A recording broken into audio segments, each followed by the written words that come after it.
Hello viewers, मैं हूं advocate Amjad Khan. आज हम बात करेंगे हिंदू मैरिज एक्ट में यदि हमें मैरिज करनी है तो हिंदू मैरिज एक्ट के अकॉर्डिंग मैरिज में हमें किन कंडीशंस को पूरा करना होगा। जो कंडीशंस हैं, सबसे पहले तो ये है कि जिनसे आप शादी कर रहे हैं उनकी कंसेंट वैलिड हो।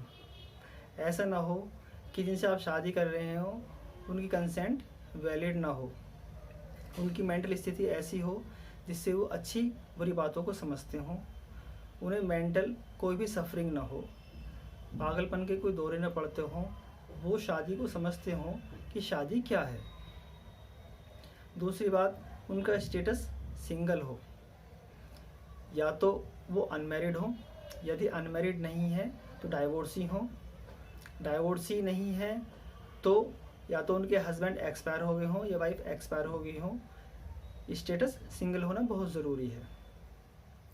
इसके अलावा उनकी एज कंप्लीट हो चुकी हो, लड़के की एज 21 वर्ष और लड़की की एज 18 वर्ष कंप्लीट हो चुकी हो, इससे कम एज ना हो। इसके अलावा कुछ सेरेमनीज़ हैं जिन्हें पूरा करना बहुत ज़रूरी है। कस्टमरी और रिचुअल्स पूरे करने ज़रूरी हैं, जैसे 7 फेरे, मंत्रों का उच्चारण, मंगलसूत्र और मांग भरना। इनके बिना शादी कंप्लीट नहीं होगी।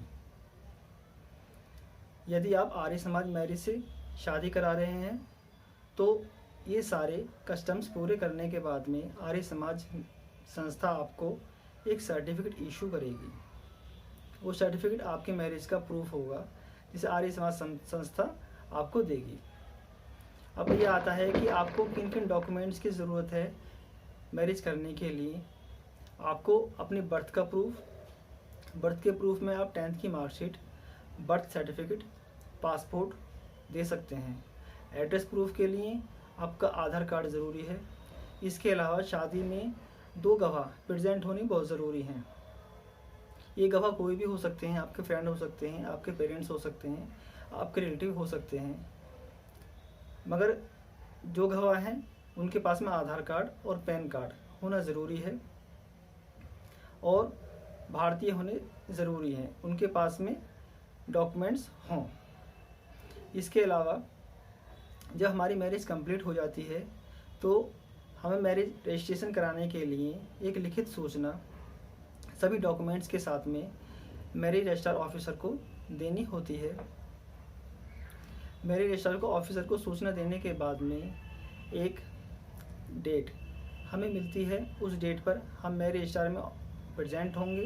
प्रेजेंट होने के बाद में सभी डॉक्यूमेंट्स को वेरीफाई करने के बाद में हमारी मैरिज को रजिस्टर्ड कर दिया जाएगा।